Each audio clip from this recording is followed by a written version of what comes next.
Hello बच्चों, how are you? आज हम लोग क्या पढ़ने वाले हैं? न्यूक्लियस को हिंदी में क्या बोलते हैं? केंद्रक।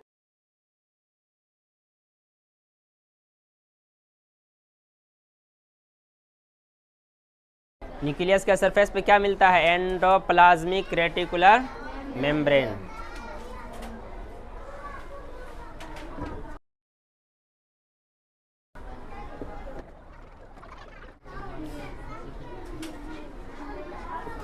ये कौन सा एंडोप्लाज्मिक रेटिकुलर मेम्ब्रेन है? रफ, क्योंकि इसका सरफेस कैसा होता है? रफ होता है, यानी कि खुरदरा होता है, इसीलिए इसे कौन सा एंडोप्लाज्मिक रेटिकुलर मेम्ब्रेन बोलते हैं?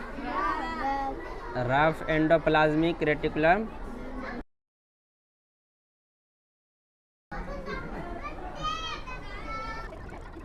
ये न्यूक्लियस के बीच में जो धागे ऐसा दिख रहा है, इस स्ट्रक्चर को क्या बोलते हैं? Chromatin network.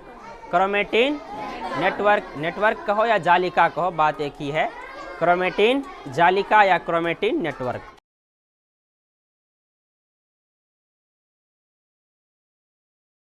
सेल के अंदर, सेल के सेंटर में मौजूद होने वाले मटेरियल को क्या बोलते हैं? केंद्रक। केंद्रक मतलब जो केंद्र में मौजूद है, जो सेंटर में मौजूद है। तो केंद्रक में क्या क्या मिलते हैं, केंद्रक का स्ट्रक्चर कैसा होता है, इसी चीज़ के बारे में आज हम लोग डिस्कस करेंगे। न्यूक्लियस या केंद्रक ये कहाँ मिलते हैं? कोशिका के सेंटर में मौजूद होते हैं। अब इसके स्ट्रक्चर के बारे में पढ़ेंगे कि न्यूक्लियस में क्या क्या मिलते हैं। सबसे पहले ध्यान दो, न्यूक्लियस के चारों तरफ जो मेम्ब्रेन होता है इसे कहते हैं न्यूक्लियर।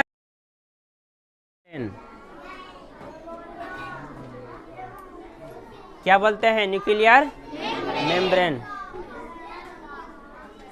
हिंदी में क्या बोलेंगे? केंद्रक झिल्ली।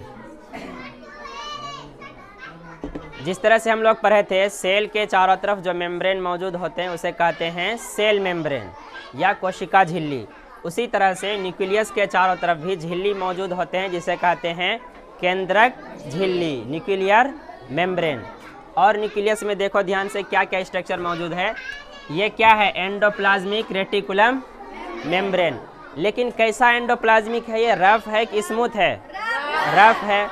इसे शॉर्ट में क्या बोलते हैं? Rough endoplasmic reticulum membrane. RER। R से क्या हो गया? रफ। ई से एंडोप्लाज्मिक, R से reticulum membrane. Rough endoplasmic reticulum membrane. उसके बाद देखो इसके अंदर ये क्या मौजूद है?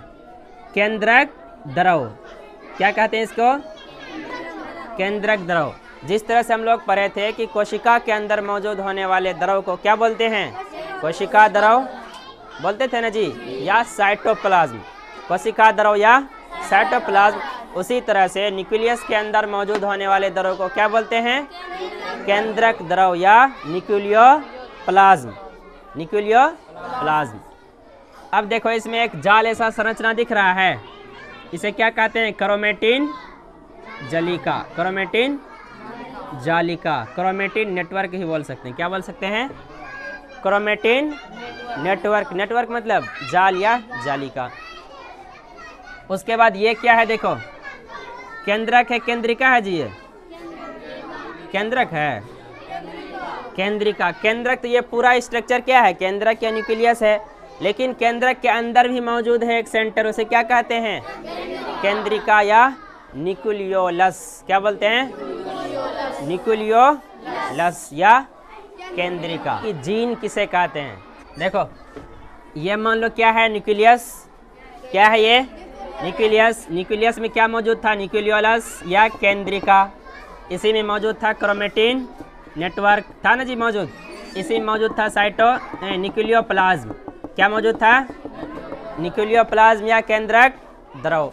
अब ये जो क्रोमेटिन नेटवर्क दिख रहा है ना, जब कोशिका का विभाजन होता है, सेल डिवीज़न होता है। सेल डिवीज़न कब होगा? मान लो कि किसी का कोशिका डेड कर गया या कोशिका को वहाँ पे बढ़ाने की ज़रूरत है। कोशिका मरते रहता है, बनते रहता है ना। एक कोशिका मरा, दूसरा कोशिका बनता है। तो सेल डिवीज़न के टाइम पे क्या होता है, इसमें जो धागे होते हैं वे बिखरने लगते हैं। मान लो कि एक ऊन का गुल्ला समझते हो ना, धागे से लपेटा हुआ एक गोला हो और उस गोले को मान लो बिखेरना, एक धागा के छोर पकड़ेंगे ऐसे फेंक देंगे तो पूरा धागा अलग अलग होगा ना। उसी तरह से जब सेल डिवीज़न होने लगता है, मान लो ये सेल को 2 भाग में बंटना है, ठीक है, कितना भाग में बंटना है, 2 भाग में। अब सेल डिवीज़न के टाइम पे क्या होगा, इस क्रोमेटिन नेटवर्क के क्या होते हैं, धागे जो होते हैं वे अलग होने लगेंगे।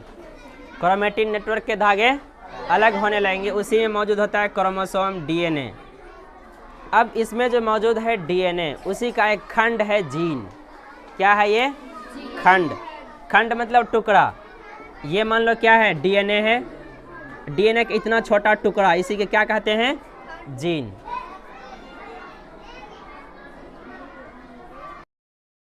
है हमारे बॉडी में जो सेल्स मौजूद हैं, उस सेल्स के अंदर जो न्यूक्लियस मौजूद है उसका क्या क्या फंक्शन होता है। पहला है केंद्रक कोशिका की रक्षा करता है, यानी कि प्रोटेक्शन। सेल के प्रोटेक्शन में कौन मदद करता है, केंद्रक। कोशिका की रक्षा करने के साथ साथ सेल डिवीज़न में भी क्या करता है, मदद करता है। जब कोशिका का बंटवारा होता है तो उस टाइम पे भी न्यूक्लियस मदद करता है। हमारे बॉडी के अंदर जितने भी केमिकल रिएक्शन होते हैं उसे कहते हैं उपापचयी प्रक्रिया या मेटाबॉलिक एक्टिविटी। तो मेटाबॉलिक एक्टिविटी में न्यूक्लियस का बहुत बड़ा रोल होता है। अब प्रोटीन संश्लेषण के लिए किसका ज़रूरत है, आरएनए का। न्यूक्लियस में क्या बनेगा, आरएनए। तो वो आरएनए क्या बनेगा, प्रोटीन को सिंथेसिस करेगा, प्रोटीन का संश्लेषण करेगा। इसका मतलब क्या हुआ, प्रोटीन संश्लेषण में मदद कौन किया, आरएनए। लेकिन आरएनए कहाँ बना, न्यूक्लियस के अंदर।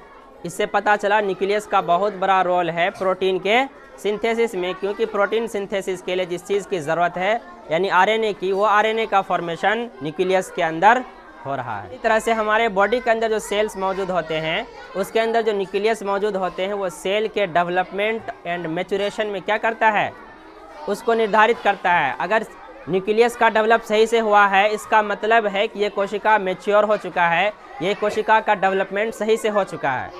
इसको ऐसे समझो, न्यूक्लियस के अंदर जितने भी मटेरियल मौजूद हैं क्या क्या है, डीएनए है, आरएनए है, क्रोमेटिन नेटवर्क है, न्यूक्लियोप्लाज्म है, न्यूक्लियस है, न्यूक्लियर पोर है और न्यूक्लियर मेम्ब्रेन है। ये सब कहाँ पे मौजूद हैं, न्यूक्लियस में।